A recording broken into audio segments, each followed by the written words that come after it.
A very pleasant good afternoon as we welcome you into yet another edition of the Lion Country Kia Goon and Ironhead show.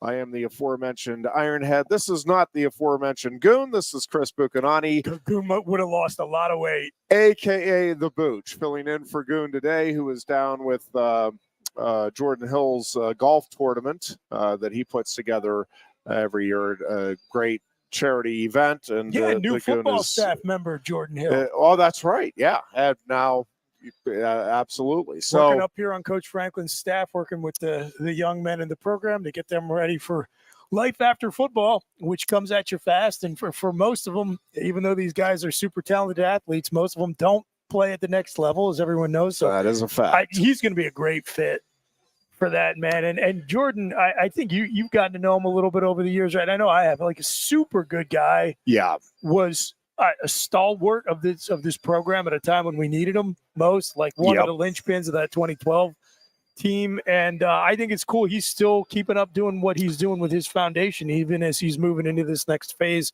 of his professional life. Yep. And I think, couldn't agree more. Just a great fit. And he's somebody that, that outreach and mentoring or helping young people just comes naturally. It's kind of instinctive within him. So from that perspective as well, it is a great fit.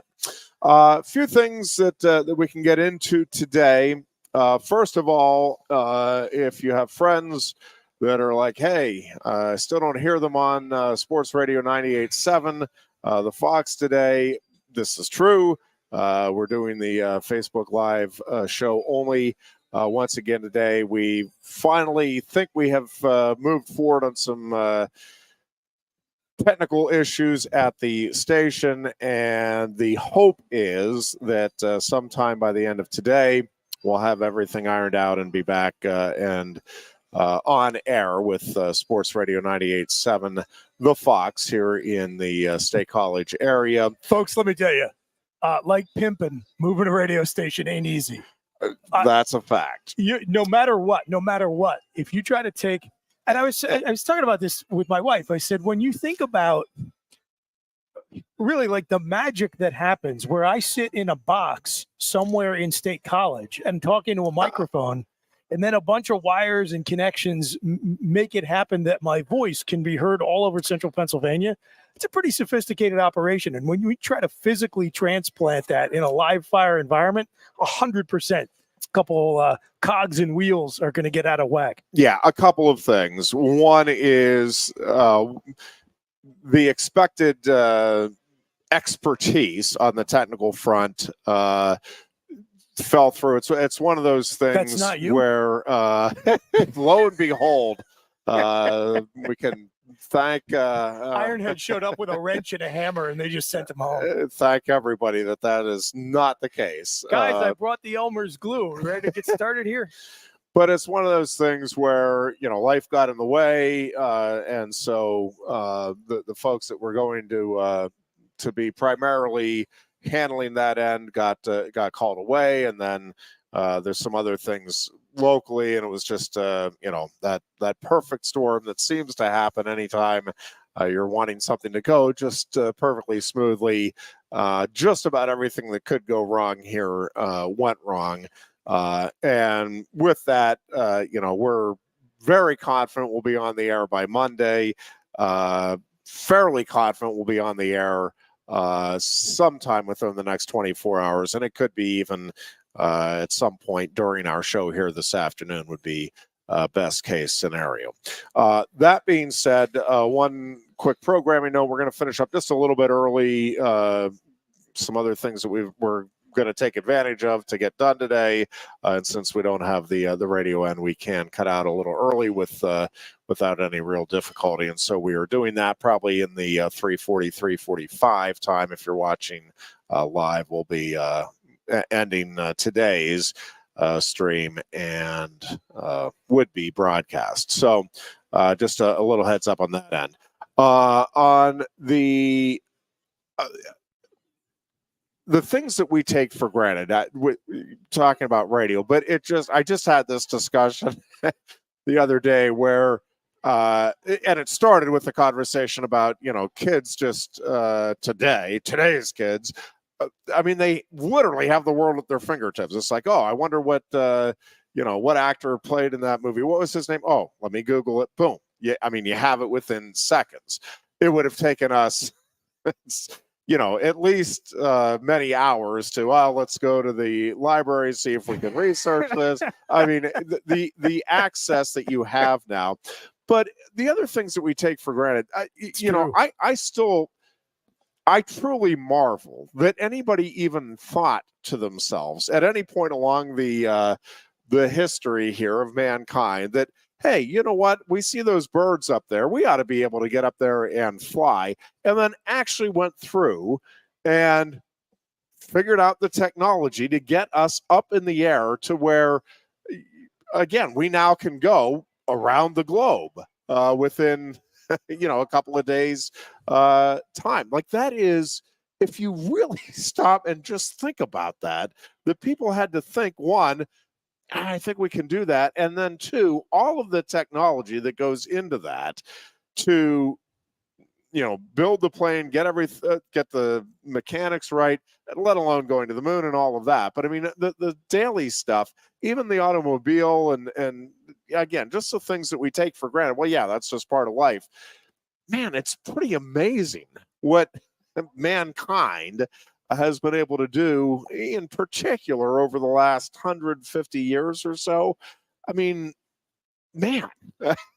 Especially when you match it up against the timeline of how long we've been on this planet. Well, yes. And then when you look at, I just read an article last night on AI, and the belief is, and I think they're right, that artificial intelligence is going to revolutionize our lives to at least as big of an extent as computers and then cell phones easily. did Probably previously. way more, and frankly. yes, and so that it is, when you think about like my grandparents, the world that we are going to have, maybe even before the end of probably before the end of our lifetime, like within the next 10 to 15 years, how drastically different our lives and society will be from, certainly just 100 years ago. If you go from 1940 to 2040, let's say, and again, already obviously unfathomable to imagine, back at the turn of the 20th century, that if you had told somebody then that, we'll have men on the moon, like walking around on the moon, right? Like, preposterous. Not even, I mean, at that point, we hadn't even had century, flight. they were still like riding horses around. Yes. Yeah. So, I mean, truly preposterous. And so what we may be able to do, again, in the fairly short term, and certainly, again, another 50 years, who knows where all these advancements are leading to. But it's also fairly remarkable how quickly we adjust and take things for granted. That, again, when I was a kid, obviously cell phones weren't a thing. Now it's, well, yeah, of course, have a cell phone. I got to, and right on down the line, color TVs were.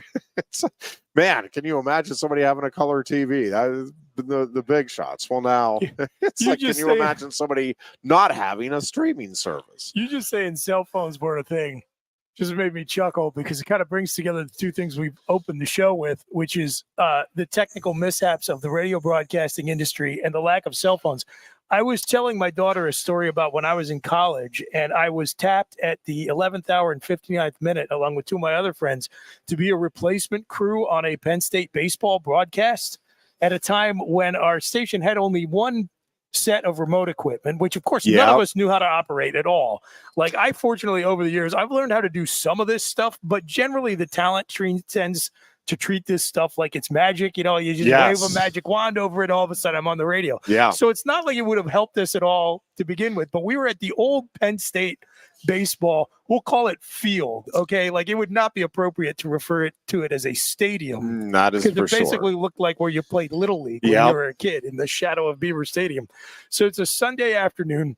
But at least the wind never blew through there. No, It made never. it feel Not 20 at all. degrees Not at colder all. than what it The was. press box, quote unquote, was not a complete wind tunnel. Oh. But I'm explaining the story to my daughter about how we're up there, called into action at the last minute.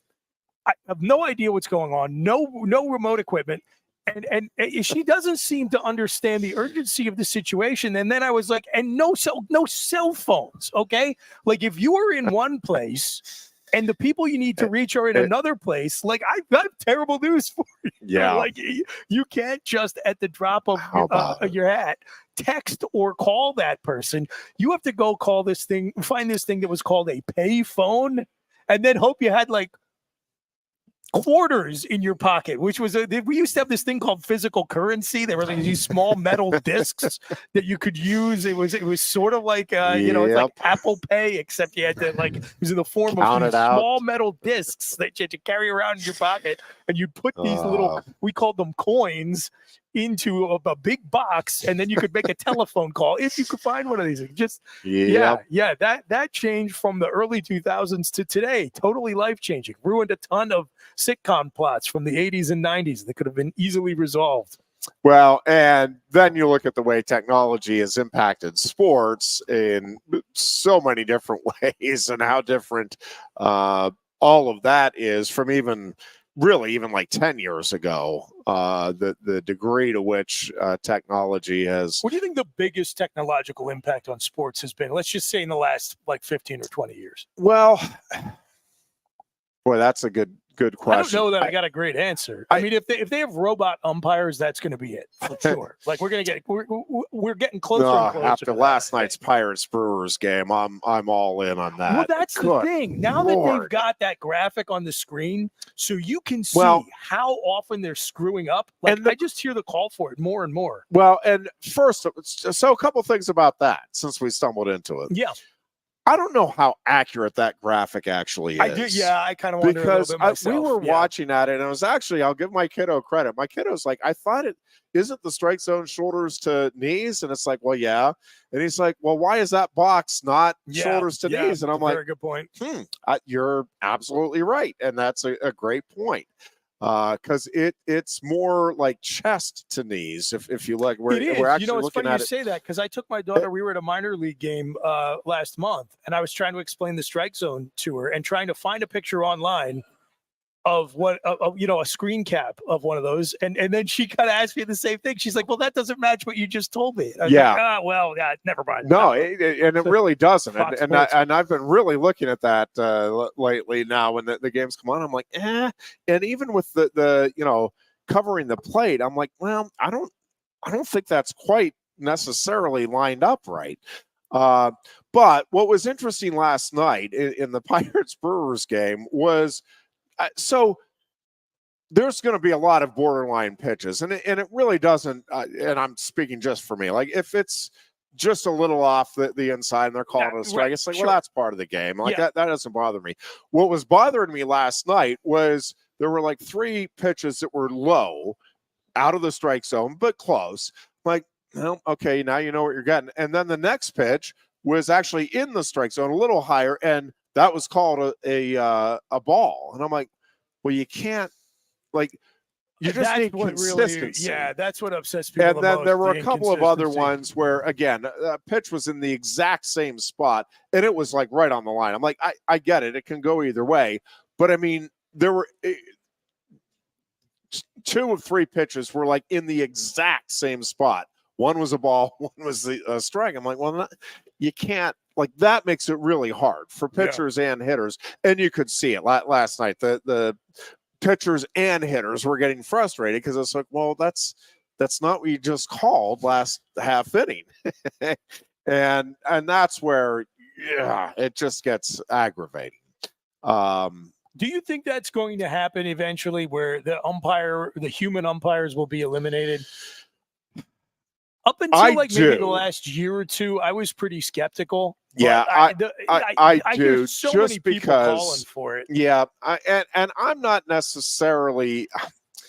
Although I'm kind of the dinosaur and I get dragged into all the, I mean, I wasn't a fan of the pitch clock, and you certainly cannot argue that has worked. And it's, again, we talk about stuff being taken for granted. I mean, that's just part of the game. You don't even think you and of I it are now. in the same boat, just generally and specifically. I will grudgingly admit, but freely admit, the pitch clock, I think, has been a big improvement. Yeah. And so, going back to the original question, so I do think it's coming, and I'm not going to be a fan of it, and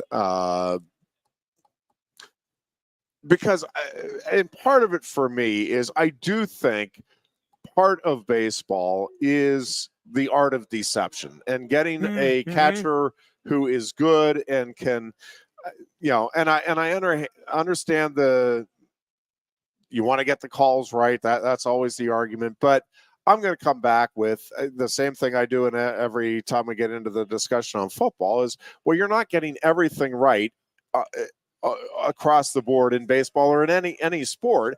And anytime you are okay with a wrong call here, if you can't just, then you're admitting, there's got to be a human element to it. Yeah. And again, to me, baseball, maybe more than the other sports, that there is that art of deception. Hey, I'm trying to deke you into thinking I'm stealing. I'm trying to deke you into thinking.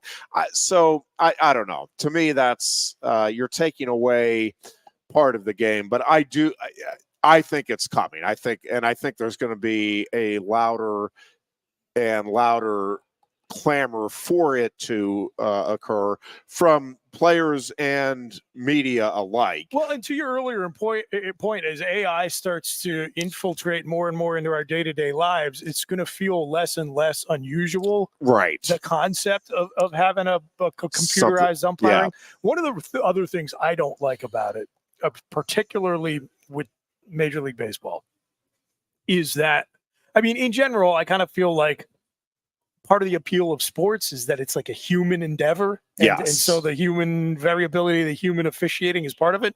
But that's been built into the sport from the very beginning. And the thing I like about baseball, really compared to, I think, almost any other sport, definitely the most obvious is football. Like if you are trying to compare any 15 to 22 year era of football against another one, it's really hard, right? Just because sports science and so many things change that there is just like Red Grange is not going to be if you just transplanted him into 2024, he'd be a great athlete still. I believe that. I think he could maybe play professionally. He would not be the number one running back in the NFL. Major League Baseball, I think more or less there are some tweaks and some changes, but the stats don't hold up across eras in any other sport like they do in baseball. Yep. And to me, that you would suddenly have over a century of results that were human umpiring. That would I would think the net. I would bet over time, the net change. If you could go back and re-officiate every game ever played and use the virtual umpiring versus the human, there would probably be some pretty seismic shifts over what history looked like. And I like that consistency that the game has had from its earliest days to its modern incarnation. I think something's going to be lost there. But I agree. I think it's going to happen. Yeah, I agreed on all of those points as well. Couple of other so going back to the greatest what was the greatest impact that technology has had in the last 10 to 15 years. I actually think it may be more on the, and I haven't thought this all the way through. I mean, instant replay has certainly, and I'm trying to think, that was maybe 15 years ago. I don't know. Instant replay, they had that for a while during the 80s even. I don't consider that super modern. But the use of it and the degree to which it is used now, I would argue has had as big of an impact on sports. Well, and I think it's in ways that again, sometimes we don't really appreciate, because I really appreciate when they stop the second quarter of an NBA game for 4 minutes so they can review an out of bounds call. I think that's great television. But in football, and I've seen it in wrestling too, where like, without knowing, the challenge flag is being thrown. Hey, we got to regroup on defense. This offense is in a rhythm. Yeah. And they know darn well they're going to lose the challenge, but it's like, it's all right. It's going to give us a chance to regroup. That definitely seems to me like it happens a fair amount in wrestling. And yes, wrestling, I mean, you can never prove it, but there are like times where it's like, you could like, what are you questioning? Remotely like, oh, well, but it's really, you're calling a timeout. Yeah. Right? And you're looking at the guy across the mat. It's like, oh, I see what's happening here. And, so momentum swings can factor into sports every bit as much as the bad calls. And again, I think you get an offense that's on rhythm, you get the defense out of sync, and all of a sudden there's a review. So it changes the game in ways above and beyond just, hey, we got the call right, we confirmed it, or we got the call wrong and we overturned it. Yep, that's occurring, but there's some other things that are happening as a result of that. But I actually think the technological advancements are more impactful on the training side of things. Yeah, I think that's right. And where athletes themselves now, and certainly organizations and coaches, and I don't even know if folks are aware of what all now is able to be tracked. I mean, I know maybe people are aware because my wife has one of the watches that it's like and she has it for some health reasons of her own, but it's tracking water intake, it's tracking obviously steps and that sort of stuff. But I mean, you have the ability to, all right, your muscles need rest for this 24 hours. Yeah. Your optimum heart range needs to be here for this training session.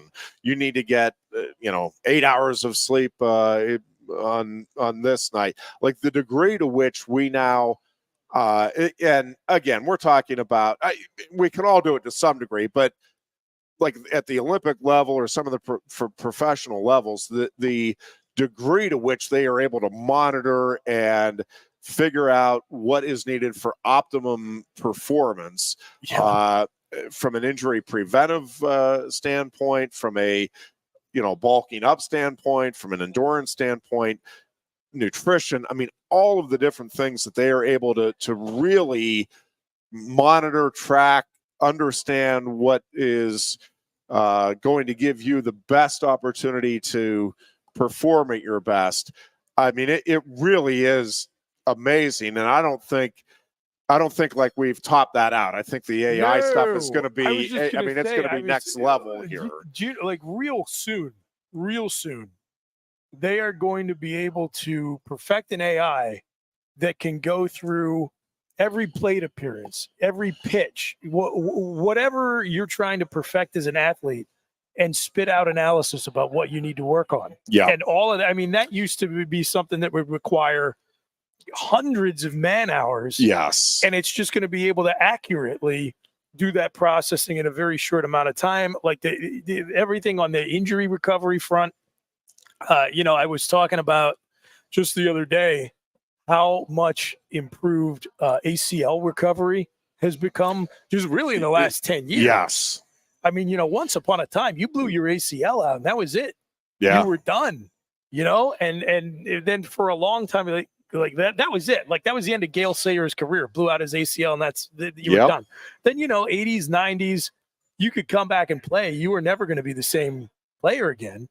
And, now I was talking about Saquon Barkley, like that guy blew his ACL his second year in the NFL and then had like two of his best seasons after he had his first year back was a little bumpy, again, with the caveat that he was playing in the New York Giants trash bin offense the entire time. But then, he looked as good as he ever has. Yep. And that would have been unheard of even 15 years ago for a running back to have that kind of injury and bounce back like that. Unless, of course, you're Frank Gore, who I think had like 17 different knee surgeries and just kept going and going. But. Yeah, although the medical technology that is allowing and the precision with which they can go in and take care of various issues. And is robots right up do there a lot of that now too. as well. No question. Yeah, we just we got a tour of a medical facility, and the precision with which they can do chemo treatments now. I mean, and radiation. Radiation. I'm sorry, not. I mean, chemo too, but radiation is what I was thinking of. To the. I don't even know what it like. The smallest, at least. Again, probably this will change in another 5 years, and what we think is the smallest possible area that they can cover will be looked at as crazy big. But it is amazing the precision that they have now with some of those instruments in terms of where they can direct the treatments for various things. But we're going to take a short break here. I got to touch base with speaking of the technical side of things with our radio station folks, and we're back with more. We're going to talk some college football playoffs, and something that Goon sent us earlier today, and we'll kick that around as we continue with our Thursday edition of the Lion Country Kia Goon and Ironhead show here from Quaker Steak and Lube. Coast into fall with a new Kia from Lion Country Kia. Right now, get a 24 Kia Seltos for 5.25% APR for up to 48 months. A new Sportage plug-in hybrid at 0.9% APR. Check out our 23 Sorrento hybrid for as low as 4.5% APR. And don't forget, all 2023 and 2024 Kias come with a 10-year, 100,000-mile limited warranty. Stop in and meet with one of our sales experts today and coast into fall at Lion Country Kia. We want to see you in a Kia. If you love wings, if you love rings, and all kinds of other tempting things, great times, great food, get to Quaker Steak and Lube. Get our Best Wings USA, signature sauces, mouth-watering appetizers, or any of our delicious award-winning lube favorites. Great times, great food, get to Quaker Steak and Lube.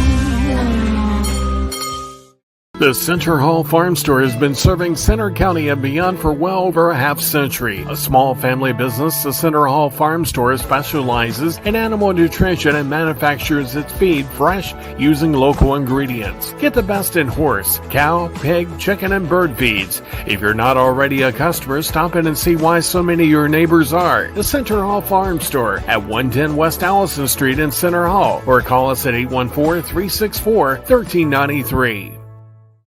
The State College Spikes finish out the first half of the home schedule this week from Tuesday through Saturday. It's 6:35 games all week, including the first birthday party of Dugout the Baseball Dog at Bark in the Park on Tuesday and the season debut of Thirsty Thursday. Saturday, it's fireworks presented by Penn State Health on Star Wars Night with a Baby Yoda jersey off the back auction presented by PSECU to benefit Children's Miracle Network. For tickets, call 814-272-1711 or buy and download at statecollegespikes.com. Ready to be part of something bigger? Come pave the road to success at Glen Baker and discover a career where your hard work and determination can build a bigger, better future. Our team believes we can build a stronger future together. Join us at Glen Baker, where we value teamwork on the field and on the job. Go to GOHcareers.com to apply. GOHcareers.com. And best of luck to all the Center County sports teams all season long from everyone at Glen Baker. With a Timber Kids savings account, you can start to save money, earn prizes, and teach your kids the value of savings. It's easy as 1, 2, 3. Building futures is what we do at TFCU. You really need to belong to a credit union. You belong at TFCU, Timberland Federal Credit Union, a credit union you can grow with. The Goon and Ironhead. To the Lion Country Kia Goon and Ironhead show. This is Buchignani filling in for Goon. The Ironhead is going to be right back. We're here at Quaker Steak and Lube in State College. And just enjoying a nice Thursday afternoon in Happy Valley. Got the Pittsburgh Pirates in the rubber match with the Milwaukee Brewers on the TVs here. Plenty of beers on tap. Wide selection of wing sauces as always. Ironhead tagging in. The Goon, by the way, you missed the start of the show, He's down in Harrisburg right about this time of year. He always goes down for Jordan Hill's charity golf tournament. Jordan Hill, the great Penn State defensive tackle here from the late 2000s, early 2010s, absolutely destroyed Wisconsin. Yep. Took over that game in a way I really hadn't seen a defensive lineman do since Ndamukong Suh was suiting up for the Nebraska Cornhuskers. And Jordan is now on staff here at Penn State, as we were discussing, which I think is very cool. A lot of Letterman on James Franklin's staff, which we'd like to see. No doubt. And still doing all his charity work. But okay, now that you're back, Ed, we were going to talk about this story regarding the playoffs that has Penn State fans and a little bit feeling some kind of way there. They first had to count their chickens before they were hatched and then complain about losing those chickens, which have not even been hatched yet. Yes. That's where we're at. Yep. We're mad about losing the chickens we still don't have. Well, why not? Oh, that's July. Have you been following it all? Just as a quick aside, because we do like to get worked up. And by the way, this isn't a you people. This is a yep. I'm right there with you. But have you seen the hornet's nest that has been kicked up over the change to the Pennsylvania license plates? People don't like that license plate? There are some that are at least saying they are outraged. I think that's hot business, man. I love that license plate. Now, granted, it looks like the Phillies alternate uniform. So this is part. I'm not going to complain. That is. I think it looks cool. That is part of what has angered some people. The funniest little thread that I got into, just reading, not responding to, because why would you? But was the whole Liberty Bell component, and why would we display a cracked bell? I mean, and it was hilarious. I mean, some of it I think was tongue in cheek, but there were people that were legitimately like, that's not what cracked at the time. That should not be the symbol for Pennsylvania. So do you know what that symbolizes? That people get worked up that symbolizes the great human invention that is American democracy. You're welcome, by the way.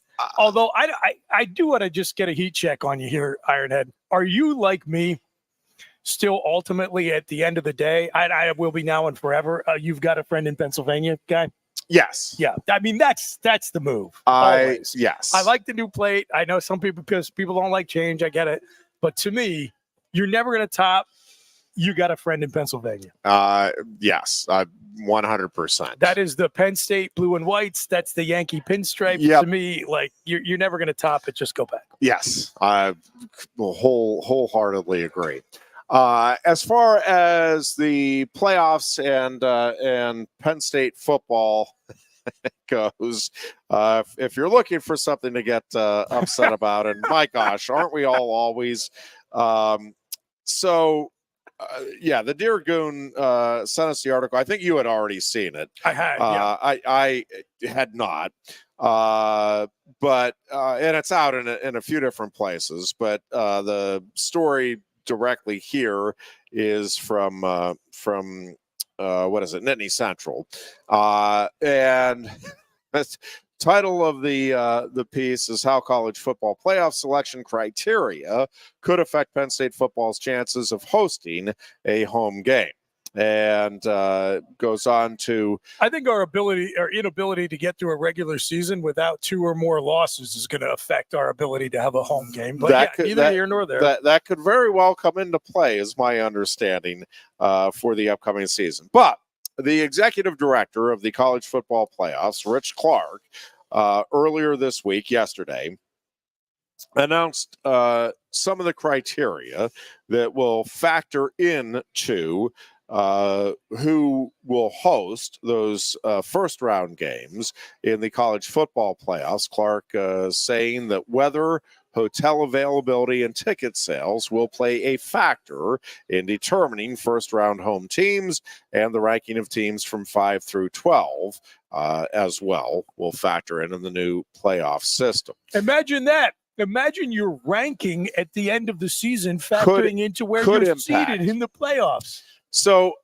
what I think is interesting here, so I actually think at the end of the day, and I don't know what your thoughts are, but I think much like the bowl game situation, I think at the end of the day, it is more likely that Penn State will host a game it shouldn't than if you go strictly by the rankings, than the other way I agree around. Completely.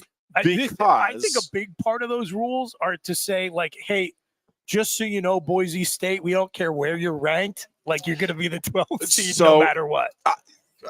Yes, I think this is much. Yes, we're in alignment because Penn State is accommodating, and I get not necessarily as conveniently as would be preferred by some, but Penn State is accommodating 107,000 on a regular basis. Well, that's my in point. terms They're of talking fans about that are Penn coming State. Oh, in. they don't have enough hotels. I'm like, we're talking about this filling the stadium that we fill 7 times a year. It's not like we have to say, oh, well, we're not sure how it's going to work out. It works out 7 times a year. Yes. They've been doing this for a very long time. There's State College doesn't have enough hotels. I guess you'd think it doesn't have enough banks. Also, it's going to be fine. And listen, there are hotels being added as we speak to the State College area. I mean, Lord. if anything, I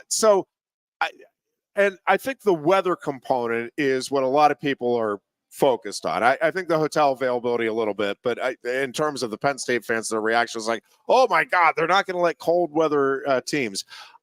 I think this has much more to do, why it necessarily needs to be stated, I'm not sure. I don't think this is if the temperature is below 32, we just can't play. That's not what they're getting at. What they're getting at is if there is if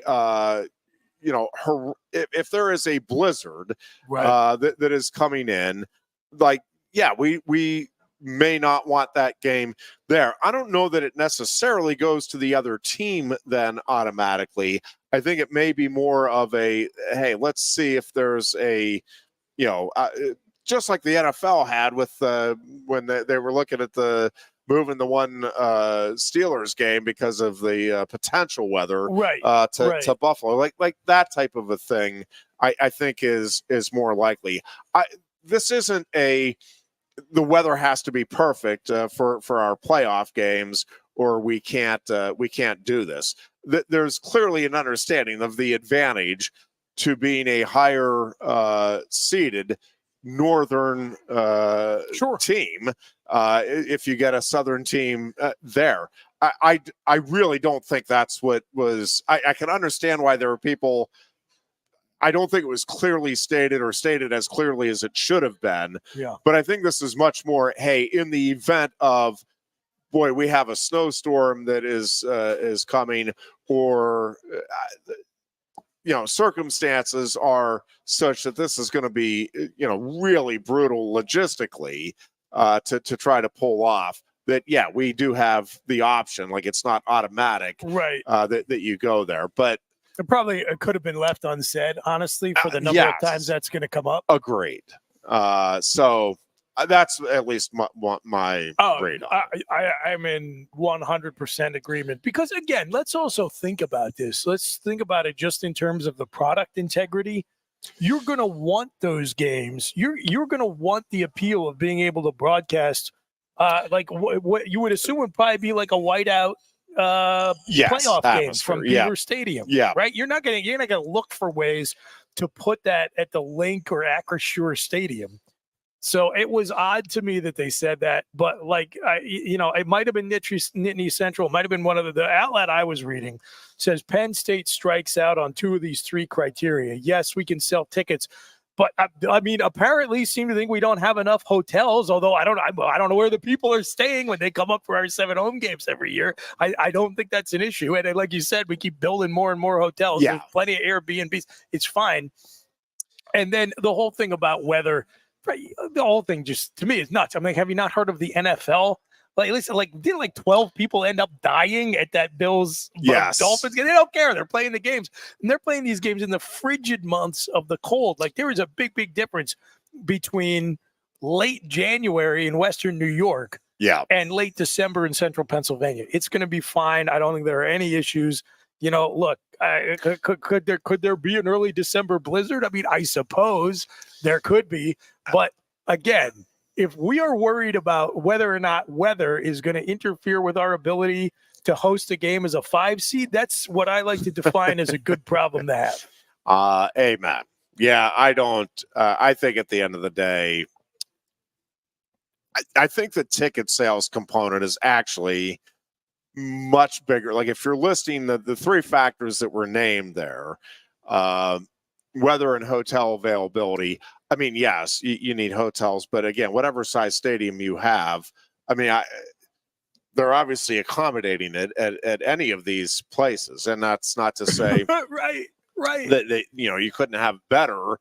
And the issue at Penn State is, well, there are people that have to drive 45 minutes an hour, staying in Altoona, okay, and you don't think those people are going to be willing to do that for a playoff game, first ever playoff game at Beaver Stadium, or even 10 years down the road, There were it's a playoff game. They're going to come and stay where you ready need to drive to Detroit if they move that playoff game. Yeah.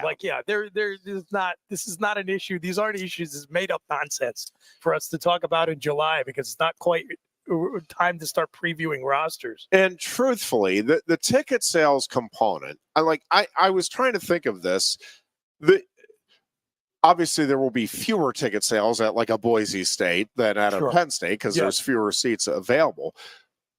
But I honestly, I cannot think of anywhere where, at least for the first 10 years, and really even beyond that, but certainly with the relative novelty of this, ticket sales are going to be an issue no matter where they're at. You're going to sell out or come darn close to it. Any of those stadiums, aren't you, for playoff even like college football? It's if you draw up the pie chart of where the playoffs are making their money. Well, it's not even like the ticket revenue is correct. even that's the largest slice. The whole thing is mystifying to me. Again, I think it's just like, look, we need things to talk about. We're going to beat this up for 24 hours, and then we'll never think or speak about it again. Yeah, and so they are not going to move a game. The bottom line is this: the higher seeded team is going to host those first round playoff games in about between 99 and 100% of the time. Unless something horrendous happens and that group of top 5 team is ranked anywhere higher than the lowest. Yeah, but honestly, I think even then, just because of the outrage that, even if, let's say Boise was a 5 seed, you're not. Ironhead, they do not care. Once they left Florida State out, I was like, all right, these people are shameless. Yeah, they do not care. They do not care. They're gonna say no, but no. It's all cheap fakes. But listen, we gotta seed them 12. But from a theater, that may happen. The seeding may not be right. But if Boise State is seeded 5th and Alabama is seeded 12th, I actually think the theater of having Alabama go to Boise or to have that is you might be right. There may be some to make sure that never happens. But your larger point that they are not going to start flip-flopping teams that have earned higher seeds based on these rules. Right. At the end of the day, minimum, if you're I don't know, let's just take Wisconsin, okay? And for whatever reason, they're like, oh, it's too cold in Wisconsin. You're going to be the host team at the Colts Arena or the Lions Arena or something. Yes. Yep. Yeah. So you can go to the Bears' horrible new stadium, which I'm hearing is going to have a dome over it, which is disgusting. It is so wrong on so many levels. Awful. But yeah, I feel like it's just the way we're trending as a society anyway. But the college football playoffs are going to be one of the things that is going to be interesting is to see the ratings of the college football playoffs versus the NFL games, especially in those head-to-head matchups. Because I'm telling you, I know I get this country's love affair with the NFL, and I know you're going to be at an important time of the year. I am telling you, I think the interest in an expanded college football playoffs. Listen, if your NFL team is playing, you're locked in. I get it, and that's virtually across the board. And I think it would be interesting. I think most, like, if you're a diehard Steelers fan or a diehard Eagles fan, and you're, you or me, and Penn State's playing at the same time, and Penn State's in the playoffs. First of all, I think 90+% of us are getting somewhere where we can have both games on. Yeah. Like nowadays, you can set up your home entertainment center that way. You can go to a bar easily. So I think most people, you're not actually choosing one or the other. It's like, okay, I got to figure out how to make this work so that I have both games readily available and I can be watched back and forth. If you were absolutely forced to pick between the two, though, and again, you're a diehard on both fronts. You're going Penn State. You're gonna watch the tape delay of the Steelers because just the novelty and the loyalty. Blood is thicker than water. Yes, Sorry, I mean, Eagles. you went to school here, and again, add in the novelty of it and all of that. It's and obviously if it's a home game and the choice is watch one of your favorite pro team on home and on TV, or go to the first ever playoff game for Penn State. Pretty simple choice. And Don't again, you feel you'll be like able to. The first two rounds of the expanded college football playoffs, just in terms of, let's forget about your team is in it. Again, what makes these numbers big is the number of casual viewers they bring in. From an entertainment and interest perspective, I feel like that's a better product than the wild card round of the NFL playoffs. Yes. A lot of those games, especially these wild card teams that sneak in these days in the NFL, you're not getting a consistently high quality product wild card weekend. And you may not get, you will probably, if the 4-team playoff is any indication, you'll probably see some blowouts happen in the first two rounds of the college playoffs. But man, just the novelty of it, like you said, for a decade, that's going to feel really new and unique. It'll be interesting to see, because I certainly don't discount the possibility of that, but I think where the separation is more in recent years is with those top 1 to 3 teams. Like, there's either been a clear, man, this team's just a little above everybody else, or there might be 2 or 3 teams that, and we've seen that in that Final Four. It's like, these teams are good, but not there. With, I actually think the 5 to 20 range is, I don't think there's that much separation. Now, there may be some exceptions here and there, and I'm not saying you're going to get all nail biter games, but I actually think that first round in particular, I think you're even that 5-12. I'll have to go back and maybe that'll be my research project here, is maybe look over the last 10 years. If you took that final regular season ranking and put 5 versus 12, I'll bet as often as not that's virtually a coin flip game. And again, I'm sure there's exceptions in there, and maybe I'm wrong. Maybe I'll look at it and say, oh man, I was off base there. I don't think, like, when I think of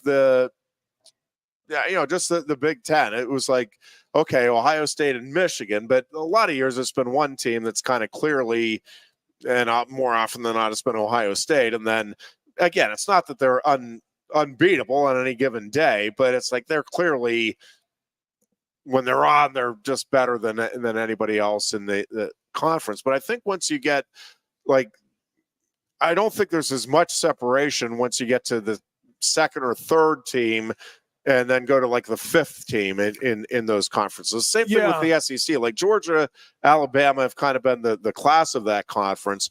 But once you get past that, I think, and again, I'm just off the top of my head, but I don't think there's been like wild separation here between 3 and 5 or 6 in the conference.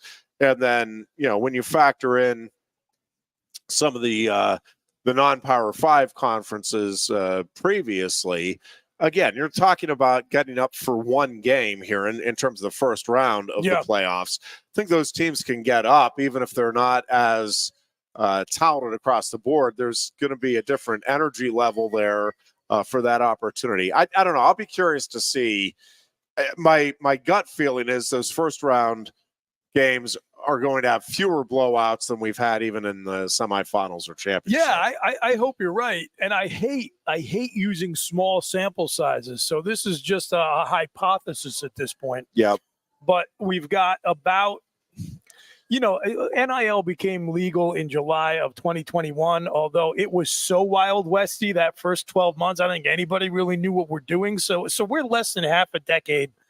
Really, probably, in my opinion, like no more than 3.5 years of people really starting to figure that out. Yeah. And already in that time, you saw the last 14 playoff involved, team programs that I guess none of them were really playoff newcomers, but it was novel that the SEC team was not the favorite. And then you had a championship game that did not involve an SEC team. You saw Michigan go in and win the whole thing. And my working hypothesis from that is that NIL is actually going to lead to a little bit more. And again, a little bit more. I mean, 5 to 10 teams versus 2 to 3, but a little bit more parity in college football. And this is just the right time for it with the expansion of the playoff field. Yeah, that is going to be interesting to see how that whole thing develops, especially with the distribution now going to the student athletes from the school or the conference. I guess I'm not entirely clear how that's necessarily working just yet. But it doesn't even matter at this point. No, it's barely worth speculating because there's still going to be more court cases and stuff before that gets settled. A lot more court cases, I suspect. Yep. And but I think the goal is going to be to try to have that distribution at least equal out as much as it can. Yep. Kind of like the 85 scholarships. I mean, it equaled it to an extent, right? Right. And I think the hope is by, hey, every school gets 22 million or whatever it is to spend on their athletes. That stuff gets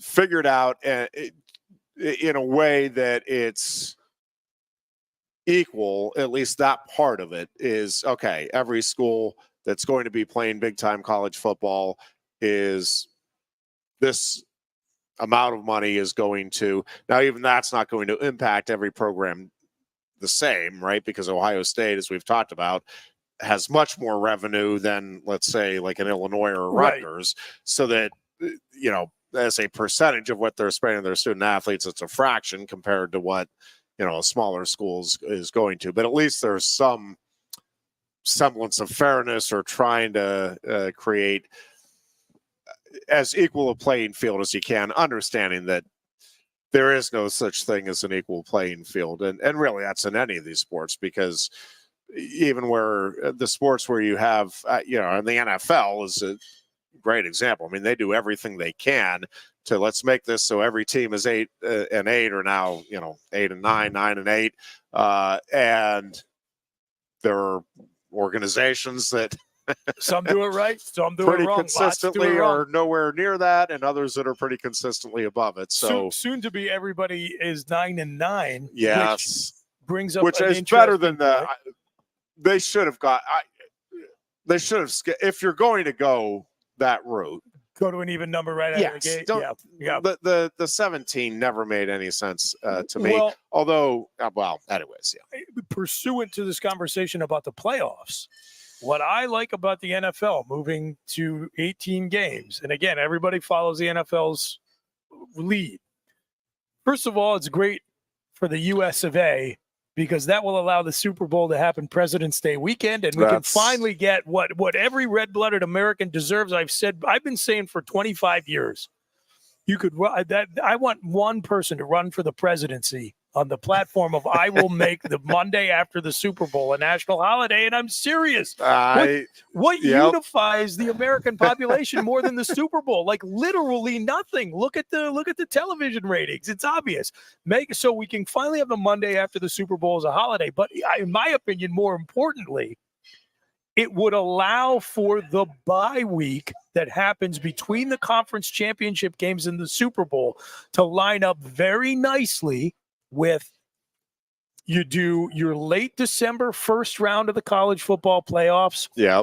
Then bowl season is your second round.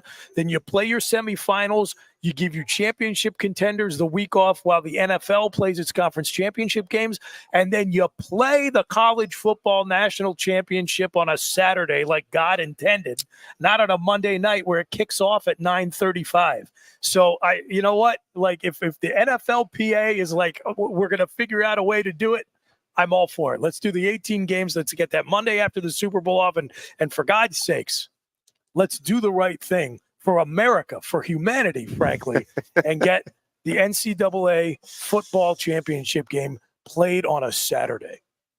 I am not going to sit here and let you badmouth the United States of America. I like it. You're darn right. I like it. Hey, I got a question. We should probably take a break. I got it's a bigger question. Yeah. But you bringing up the disparity in, how much teams are going to have to spend and how they're going to spend it. I have an idea when I run past you, but it's a bigger thing. So we'll wait till after the break. Yep, we'll take a break here. We are coming back with more. It is our Thursday edition of the Lion Country Kia Goon and Ironhead Show. We're at Quaker Steak and Lube. Great place to come on down and watch, Paul Skeens, the Beloved Pirates, as they finish up their series in Milwaukee, for example. But Major League Baseball, the Olympics later this summer will be on in full force down here. Come on down, enjoy great food, great service, some tasty beverages I've noticed they have here as well. And you can come on down and enjoy it all as we do every Tuesday and Thursday. That's Quaker Steak and Lube here in State College. We're coming back with more of the big show in mere minutes. Coast into fall with a new Kia from Lion Country Kia. Right now, get a 24 Kia Seltos for 5.25% APR for up to 48 months. A new Sportage plug-in hybrid at 0.9% APR. Check out our 23 Sorento hybrid for as low as 4.5% APR. And don't forget, all 2023 and 2024 Kias come with a 10-year, 100,000-mile limited warranty. Stop in and meet with one of our sales experts today and coast into fall at Lion Country Kia. We want to see you in a Kia. If you love wings, if you love rings, and all kinds of other tempting things, great times, great food, get to Quaker Steak and Lube. Get our Best Wings USA signature sauces, mouth-watering appetizers, or any of our delicious award-winning lube favorites. Great times, great food, get to Quaker Steak and Lube. The Center Hall Farm Store has been serving Center County and beyond for well over a half century. A small family business, the Center Hall Farm Store specializes in animal nutrition and manufactures its feed fresh using local ingredients. Get the best in horse, cow, pig, chicken, and bird feeds. If you're not already a customer, stop in and see why so many of your neighbors are. The Center Hall Farm Store at 110 West Allison Street in Center Hall, or call us at 814-364-1393. The State College Spikes finish out the first half of the home schedule this week from Tuesday through Saturday. It's 6:35 games all week, including the first birthday party of Dugout the Baseball Dog at Bark in the Park on Tuesday and the season debut of Thirsty Thursday. Saturday, it's fireworks presented by Penn State Health on Star Wars Night with a Baby Yoda jersey off the back auction presented by PSECU to benefit Children's Miracle Network. For tickets, call 814-272-1711 or buy and download at statecollegespikes.com.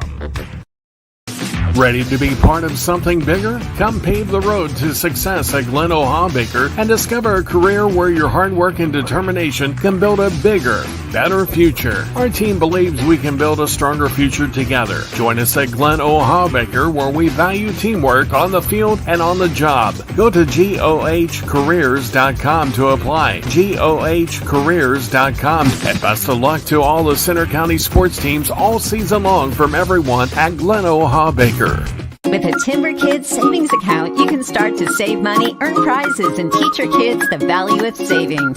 It's easy as 1, 2, 3. Building futures is what we do at TFCU. You really need to belong to a credit union. You belong at TFCU. Timberland Federal Credit Union, a credit union you can grow with. The Goon and Ironhead. We welcome you back here. Just looking at some of the headlines. 20-year-old Boise State running back Ashton Genty holds media day press conference by himself. Okay. And apparently they had an open bar with the Pac-12. I saw that. That's great. You know what? is I have a fantastic. good sense of humor about it. Yep. It's you gotta have some fun with I don't that. know about you. I think, in fact, I'm pretty sure my part of my Keystone Sports hit this week is I'm going to have to answer the question: 6 college football teams I root for other than Penn State. I have always had kind of a soft spot for those 2 state schools out of the back, Washington State and Oregon State. Is that right? Yeah. So Oregon State, I will say, here's the thing about both of them. I feel like, I always go, like, in the absence of any other mitigating variable, I just like to root for the underdog. And I feel like they're the underdogs in their own state. They're the underdogs in their conference. Yeah. I really enjoyed the Oregon State fans who made the cross-country trip out here when we played them at Beaver Stadium in 2008. Yep. It didn't help that we whooped their butts. Not only that, but I don't know if you remember, that same Oregon State team did Penn State a tremendous solid by beating number 1 USC. Oh, that's right. And so that did wonders for our resume. And I love Mike Leach, so I really loved his time out there at Wazoo. So I'm pulling for those schools. It looks like, and Ryan Leaf, you had a love affair, as we all did with Ryan Leaf. How could you not? Fan. How could you not? Exactly. But yeah, I'm glad to see it looks like they're gonna figure out a way to navigate the choppy waters of college football and keep things going. Yeah. I've been thinking about that, and I'm working on my list. I don't really root for anybody else. The old Penn State and anybody that's playing Notre Dame, Ohio State, or Michigan would might have to suffice. I've got a few that I have like a soft spot for. So like and typically it's involved with a guy I liked in the pros and where he went to college. Gotcha. So like,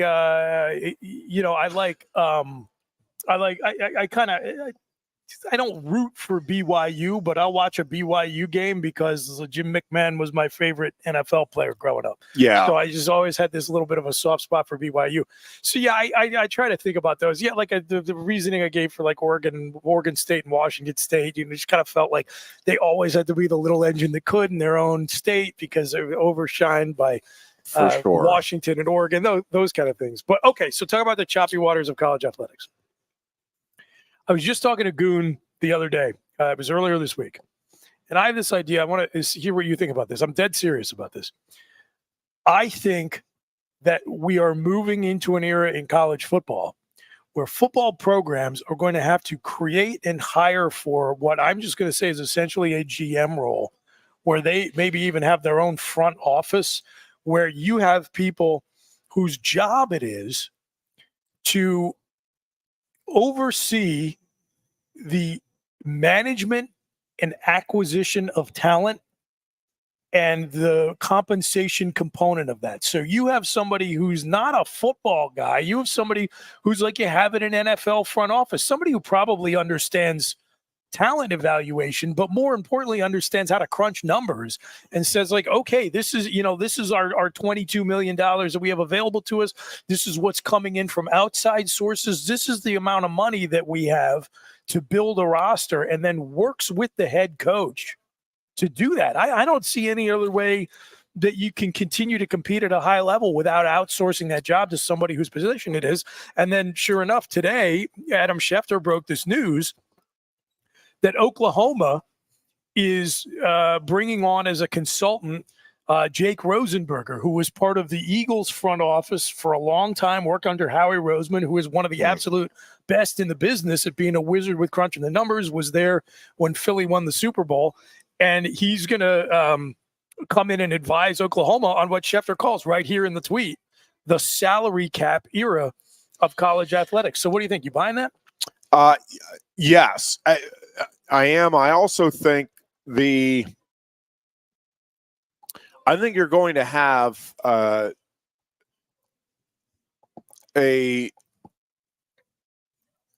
across the board for what I keep calling big time college football. And big time college football to me is now the 4 power conferences. How some of those other conferences factor in, I think, is yet to be determined. Yeah, sure. But I think with those 4 conferences and the schools that maintain big time college football status, I also think you're going to see, I've mentioned many times, I really would like to just be a fly on the wall. I am really glad I'm not involved and don't have to sort any of this out. So I wouldn't want to be involved in the discussions in terms of how this is all being set up that the Big Ten and the SEC are trying to figure out. But one of the things that I think they need to figure out is how to draw up a standard contract for the at least the 4 power conference schools where, hey, we don't want you all having, and there may be individual contracts. I mean, I'm not saying there's no room, hey, this is the contract and that's it. Yeah. But I think there's going to be a standard contract with certain language that every school agrees they need their student athletes to sign. Now, they're going to need to get some sort of consent from some sort of representative union or organization on behalf of the athletes for sure. But the lawyers are going to make out like bandits here because it is going to be, and I think one of the things that's going to be written in there is some sort of penalty, financial penalty for if you leave, if once you sign with the school, if you leave early before that 4 or 5 year run is up, there has to be. Now, and again, I'm not saying, okay, we revoke, you have to give all your money back, but there's got to be something in there where, okay, we've given you, and again, I'm completely making up the numbers, but $100,000 for the year. And it was, $400,000 over the course of your, or $500,000 maybe if you factor in, you get paid for the red shirt year, whatever. Yeah. However that works out. And my guess is that they'll try to set it up as some sort of a sliding scale where if you stay for 4 years and you get your degree, maybe you got to pay $5,000 back. Although the whole, and I think Goon and I touched on this, I am fascinated to see how the scholarship component of this is handled, because that is a worthwhile financial commodity. Sorry, we're doing a couple of different things at once. Not if you ask Jay Billis, but I mean, yes. As I always say, go ask anybody who is putting a kid through college or about to do so, whether or not like the free and clear scholarship, especially a lot of these kids who are coming from out of state, get to Penn State, whether or not that's worthless. Yeah. So I'm not sure. Tell me how that conversation goes. Exactly. So I'm not sure. Like, I don't think what's going to happen is, okay, we'll give you, again, I'm making up that, but let's $100,000 a year. And out of that, now we have to take the, what is the Penn State tuition up to? I don't even know. It's like 40 some thousand. Yeah. Like, that's not what's going to happen. But I do think there's going to be, hey, if you get your degree from our school, like, you've got to pay some portion of that back out of the $500,000. What's the line you always hear? Well, these kids' coaches can leave anytime they want. And I say, yeah, they've got contracts with buyouts. Yeah. And somebody pays that money. Now, it's never the coach. Right. But and it may be in this situation, it'll be the school they're going to is paying their buyout, and that'll be part of the deal. It's like, we need to acquire this defensive tackle, and his buyouts, $250,000, like everybody start ponying up. Whatever it is, yes, to me, and I've said this a million times, it feels like, every lawyer who went into court for the NCAA of the last 20 years and claimed that fan interest was going to bottom out if players started getting paid. Right. I don't think they were just wrong. I think they were lying, and that I think they knew that wasn't true. One place where I do think fan interest is impacted is in the complete fluidity of rosters from year to year and even semester to semester because of the transfer portal. Like I've always said, one of the things that differentiates college football from the pros is the attachment you can form to the players who chose your alma mater, who chose your team. And look, not for nothing, this is their lives too. Like, sure. You know, as we just talked about at the top of the show with Jordan Hill, most of these guys aren't going to the NFL. Like their college education is actually going to be important to them. And if they're hopping around from state to state and school to school every semester, changing credits and majors and everything, like Storm Duck chasing a pro payday that's never going to come, that's not good for them either. So it's bad for the sport. It's bad for the appeal of the sport, therefore it's monetary buy-in, and it's bad for Mr. Duck and all the other student athletes playing college football. So I think once we settle on a new model, you've got to stop the total roster fluidity. You got to slow this down a little bit. And I think once you're paying a nice chunk of change to the kids who commit to your school, you reasonably can do it. Yes. Yeah, because it's going to be, I mean, it to some degree, the letters of intent have always been a contract, but I mean, this is just a flat-out contract now that you're signing.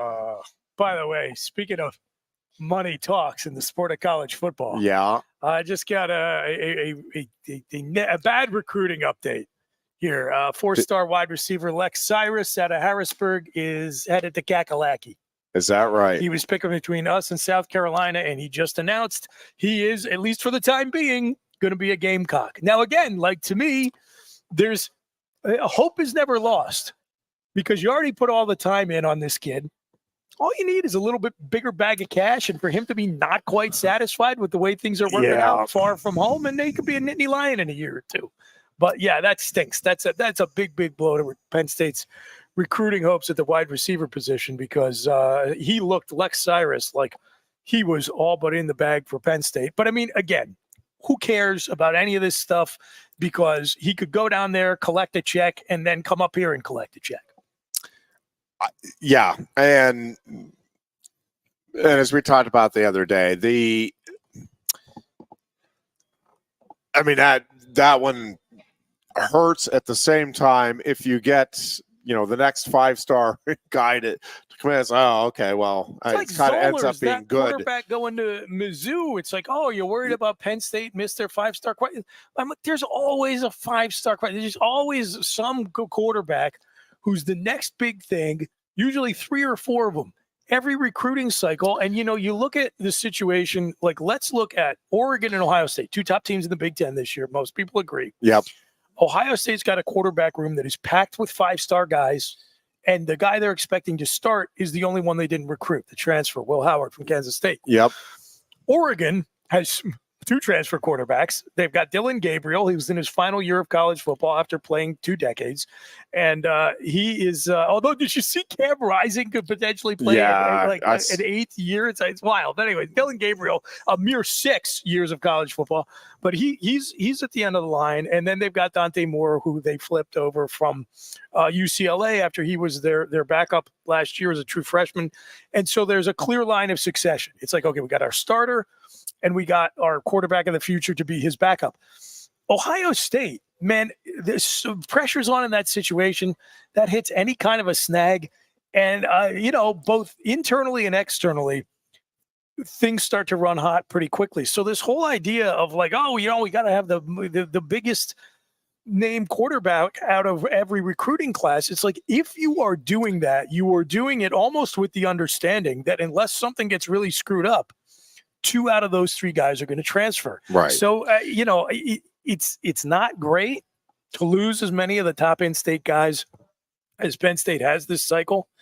And again, we go hot and cold on that. Sometimes we do really well in state. Sometimes we strike out. This year we're striking out. But I just can't get too worked up about it because, here we are, what were 2 of the most heartbreaking recent recruiting trail misses for Penn State how could you miss out on Julian Fleming and Nolan Rucci? Yeah. And who's going to wear blue and white this fall? I just say, to me, in a way, I don't like the roster fluidity, but I do like the fact that, what was the quote Joe always used to talk about how, failure's never fatal. Well, failure's never been less fatal on the recruiting trail than it is right now. For sure. And, and the other part of it is, to me, I get it. And I'm not saying Penn State doesn't want to get the best players in Pennsylvania to stay home. I think that is less important now than it's ever been, because of the national recruiting stage. Sure. And so, again, I'm not saying that those two in particular, and just in general, you don't want to get as many of the top guys from your immediate area as you can. I'm with you. But if you miss and you end up getting the equally highly rated prospect out of Idaho, and he comes in and plays for you, like it's just not nearly as important as it once was. And again, the national recruiting for the bigger schools, including Penn State, I mean, it truly is now a national recruiting base. Like, it's not. And don't forget, nothing is over till it's over. Like, Penn State has already lost out on 2 recruits who we pulled early commitments from way out of the footprint. And their home state schools just kept working on them and working on them. You don't think James Franklin and his staff are going to stay in his year? And again, you make a couple of phone calls, a couple McDonald's bags of cash fall out of the sky, and maybe he's a late flip. So, but it's discouraging for sure. It's suboptimal in the moment. But again, if they turn around and within the next month they get a 5-star, and I'm not guaranteeing anything here or anything like that, but I'm saying if they get a different 5-star quarterback and a different 5-star receiver, what do you care? I mean, at the end of the day, you want your roster to have, as much quality as you can. And at the end of the day, it's also interesting. I mean, I think a lot of people are presuming that money played a significant role here in why a local being Pennsylvania, kid would go to a Missouri or a South Carolina over Penn State. And that could very well be. But I'm just telling you, over the years, like, sometimes kids just want to get away from home. Like, part of the college experience is I want to go grow somewhere away from friends and family. I'm guessing if you're in Harrisburg, you have a lot of friends that are going to Penn State. And I have no idea. I'm not I truly have zero idea, none, as to what ultimately led to the decisions in these couple of cases. I'm just saying there's a bunch of reasons why somebody, maybe they grew up and they were sick of seeing Penn State on TV all the time and they just don't like Penn State. I mean, big South Carolina football fans. Well, and listen, I mean, coaching relationships and when you get on campus and what you see, I mean, that has always mattered, maybe more now with the NIL stuff and all of that. But, sometimes it just,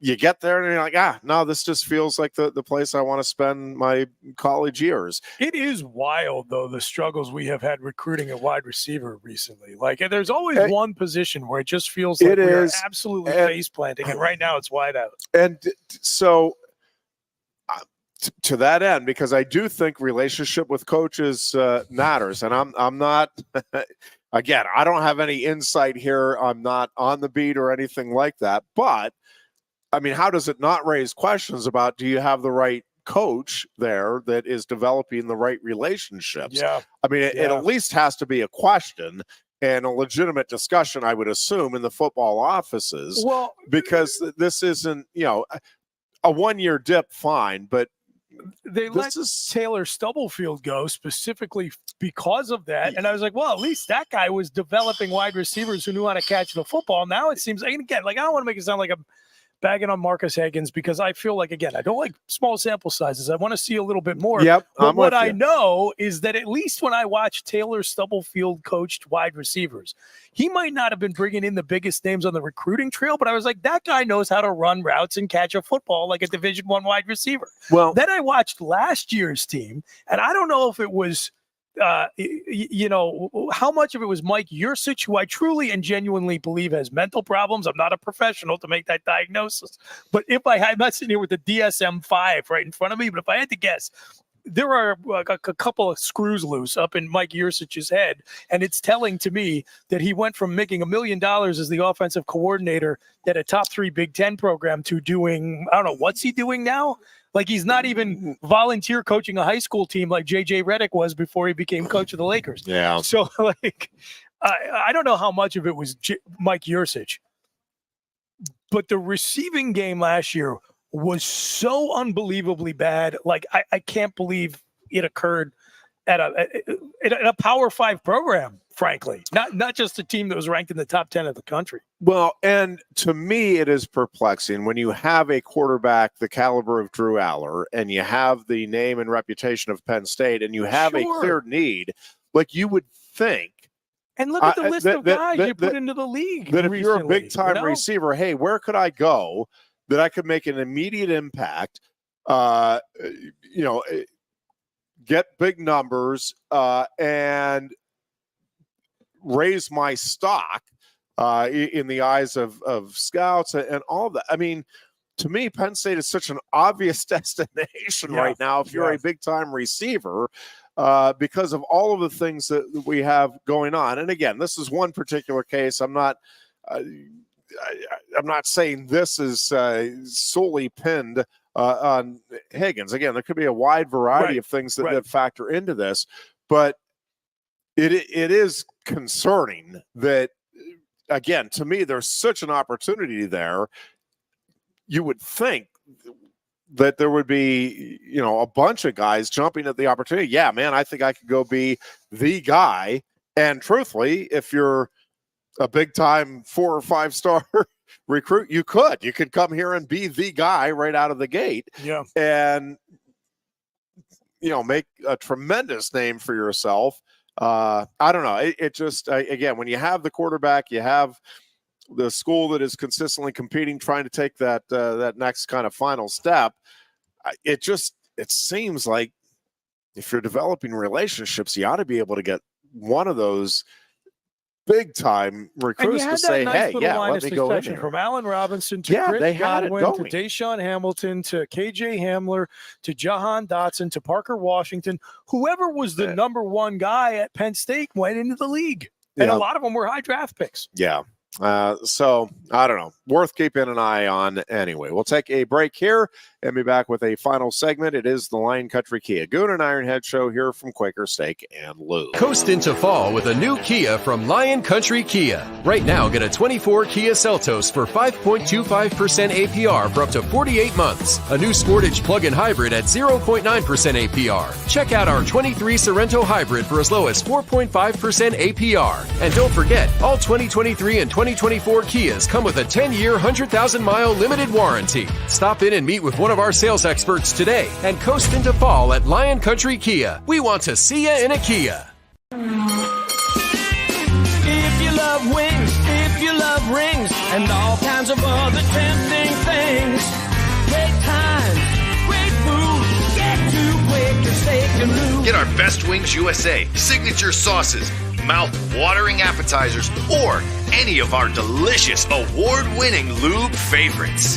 Great times, great food, get to Quaker Steak and Lube.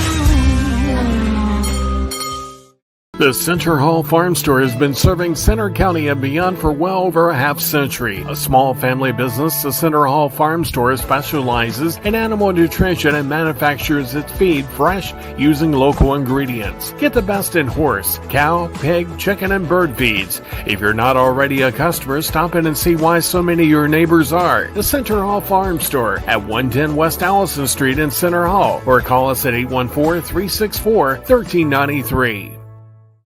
The State College College Spikes finish out the first half of the home schedule this week from Tuesday through Saturday. It's 6:35 games all week, including the first birthday party of Dugout the Baseball Dog at Bark in the Park on Tuesday and the season debut of Thirsty Thursday. Saturday is fireworks presented by Penn State Health on Star Wars Night with a Baby Yoda jersey off the back auction presented by PSECU to benefit Children's Miracle Network. For tickets, call 814-272-1711 or buy and download at statecollegespikes.com.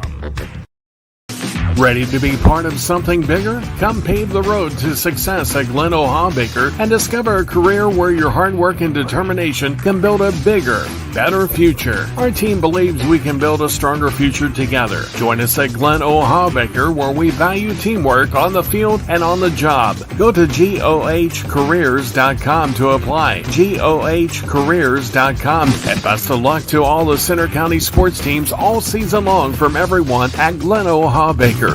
With a Timber Kids savings account, you can start to save money, earn prizes, and teach your kids the value of savings. It's easy as 1, 2, 3. Building futures is what we do at TFCU. You really need to belong to a credit union. You belong at TFCU, Timberland Federal Credit Union, a credit union you can grow with. The Goon and Ironhead. And we are back here on a Thursday afternoon. Chris Buchignani filling in for Goon today. Again, he's down at a charity golf tournament with Jordan Hill. And we will be back in force. And I firmly believe we'll be on air next Tuesday here as well on Sports Radio 98.7 The Fox. Again, we're wrapping up a little early today, probably about another 15 minutes or so here for today's show. A couple of other things. It's interesting the way perspectives can change. Obviously, different stages of life, you start to look at things differently. One of my favorite things about being the father of a kiddo who has fallen in love with baseball, I kind of forgot how much I loved it as a kid. Yeah. And I loved it. I wouldn't say I loved it for about a 20-year period there with the Pirates. I mean, I like those that love baseball, and I have a couple of friends that, I mean, they really do, and they, like, doesn't matter if their team. Pat Boland, when the Chief would watch every game, I'm like, I'm not that kind of a diehard Pirates fan. I would, even when they were lousy, I would watch some games. I mean, I'm still a baseball fan, but like there are friends who it's like they're watching a game or a couple of games just about every night that they can. Now, again, a lot of those folks are single or the kiddos have moved out of the house. That factors into it to the degree to which you can actually watch. But they're following it for sure. And all of that. Yeah. And listen, when I was a kid, I mean, we really did. Like, I would go to the newspaper every morning and look through the stats. Knew the Pirates lineup. Of course, in those days, the lineup didn't change like it does these days either. So that was part of it. But, you know, my kiddo now has fallen in love with the game and is learning more. He likes watching the games with me and, you know, asks good questions about different plays and rules and all of those things. And it is it's fun to come back around because when we were a kid, and we're coming up to the All-Star break, which just is kind of why this is on my mind, because the All-Star game when I was a kid was, and I don't think there's any way the younger generation now could really have any understanding of why and how impactful that All-Star game was back then, because to go back to what things we take for granted, there was no interleague play. So you had the National League, they played only National League teams. American League played only American League teams. And the only time you got to see stars from both leagues on the same field was the World Series and the All-Star game. Like, that was it. Yeah. I mean, maybe some spring training games, but I mean, in real baseball. And so, I played Little League and average at best. I mean, we had like really great memories, and we had close teams, and we would hang out. But one of the things we did every summer, one way or another, a bunch of us would gather around and watch the All-Star game. The one year it was at one of our teammates had a pool in their backyard, which we thought was the coolest thing. And they had so they had everybody over. We swam for a while, had dinner, and then we all gathered around and watched the All-Star game. And it was just a wonderful memory. And I think the All-Star game still is a big deal to kids. And I've been talking to, Reggie's following the Pirates more now, but he loves Fernando Tatis, and he's following Ohtani a little bit now, and so he's learning different people, different teams that guys that he likes, and is at least familiarizing himself with some of the bigger names out there and guys that he wants to keep track of and follow. And so having all of those players, I think, is still a big deal. I just don't think it's possible to have the same impact with the All-Star game as what it once had, because again, there's just the uniqueness of it is not there. It's like, well, I've seen this pitching hitting matchup many times in the regular season. Well, if the only time you had a chance to see it was that one All-Star game, I mean, you were riveted by it. And it's just not, it does not have anywhere near that impact. I just don't think it's possible, but it is still a big deal. I mean, he's really excited about it and looking forward to checking it out on Tuesday. Yeah, I mean, we were talking earlier about how stats in baseball transfer better from era to era than any other sport. The actual sport of baseball translates better to an All-Star game, way better than any other sport. For sure. Every other sports All-Star game is ridiculous. Like the Pro Bowl is unwatchable garbage. Yep. And the NHL and the NBA All-Star games can have they give a certain novelty because they're just like, watching somebody play a sports video game on the lowest setting, right? Yes. Like they're just offensive explosions. But again, like you can play a regular game of baseball in an All-Star game. There's no like heightened risk of injury like you have in the Pro Bowl.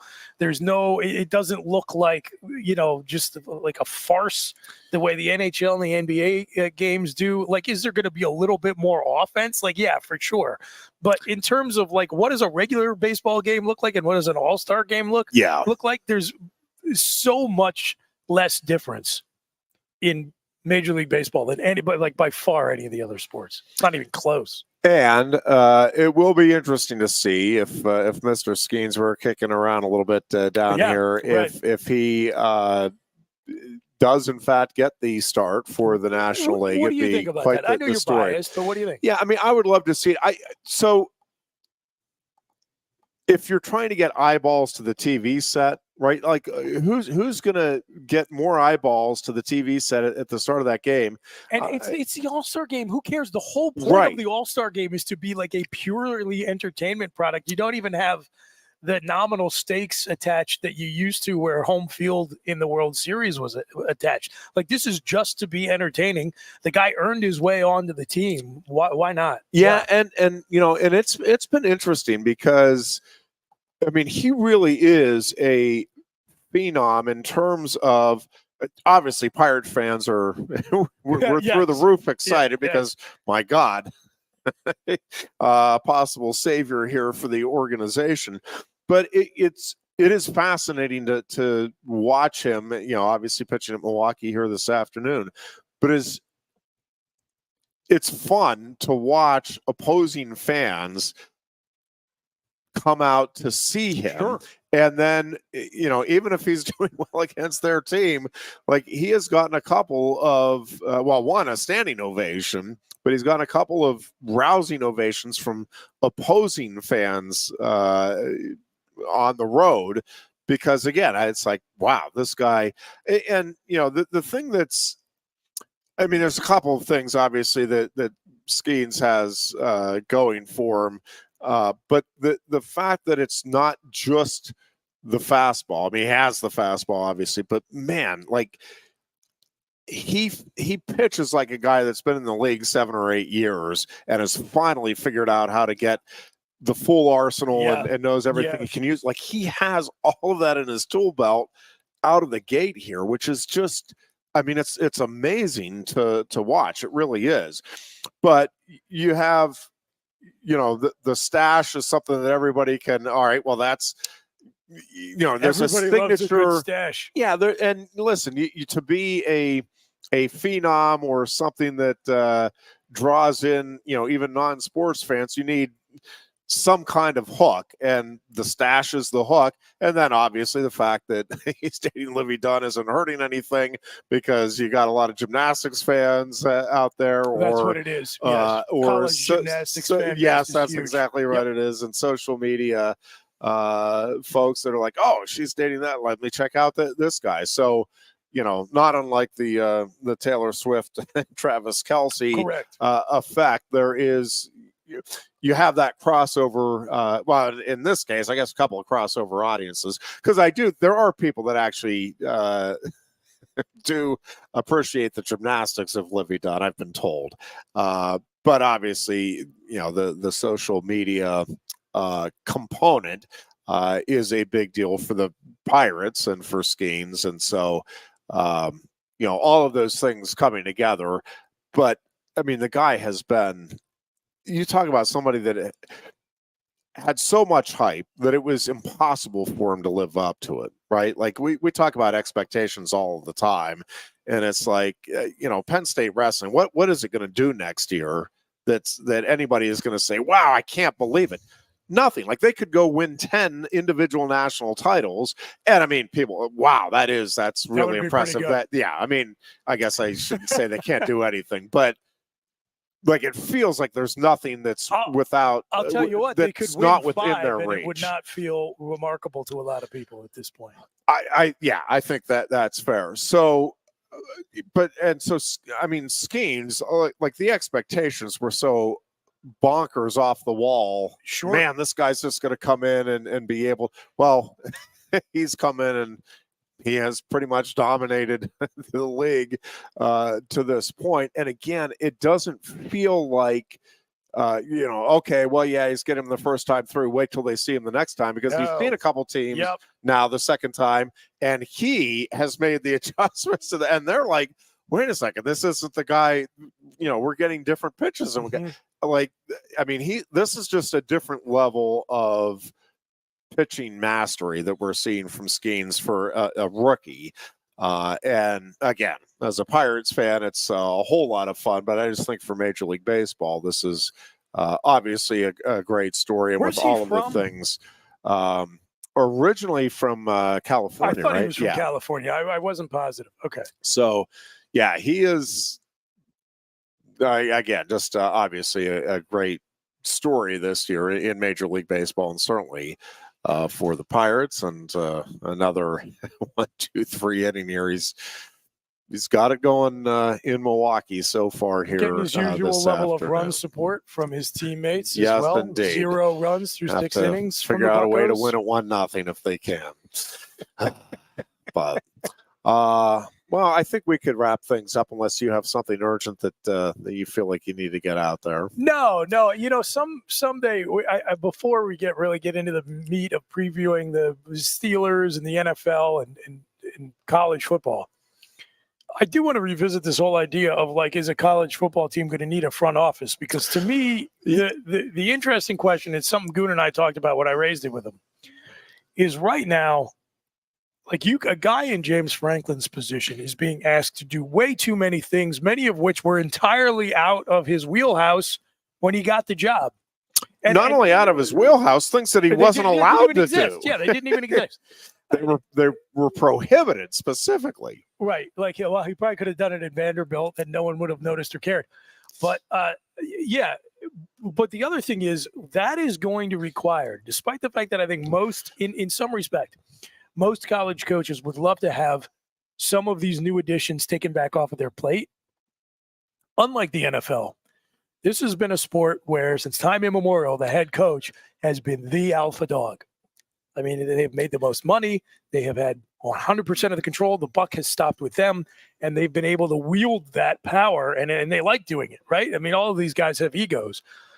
If we are going to shift into a more NFL-like model where there's going to have to be a collaboration between the front office and the head coach, and you see it in the league all the time, the teams that win, that's a hand-in-glove relationship. But again, we talked about there are a lot of bad organizations where the GM and the coach are not on the same page, and it's a disaster, and it's a power struggle, and it ends up imploding the team. It's going to require the profession of college head coach to have these egotistical, power-hungry guys be okay with handing over some of the control that they've watched their predecessors have for decades. Yeah, it is going to be interesting. So it could be great, or it could decline into this like territorial battle between the coaches and the talent management folks.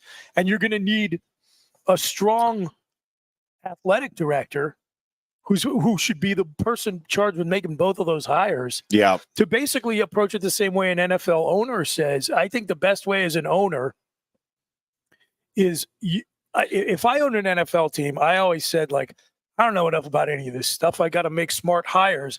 And the one thing I would always make sure was that my GM and my head coach were on the same wavelength, because I would say, guys, I understand the whole Bill Parcells thing about buying the groceries, but one person can't do both of those jobs well. So you have to be in general alignment on what kind of players you want to have on this team. And when it comes down to a final decision about personnel, GM, you make those decisions, and you don't, and head coach, you don't cross over his side of the fence.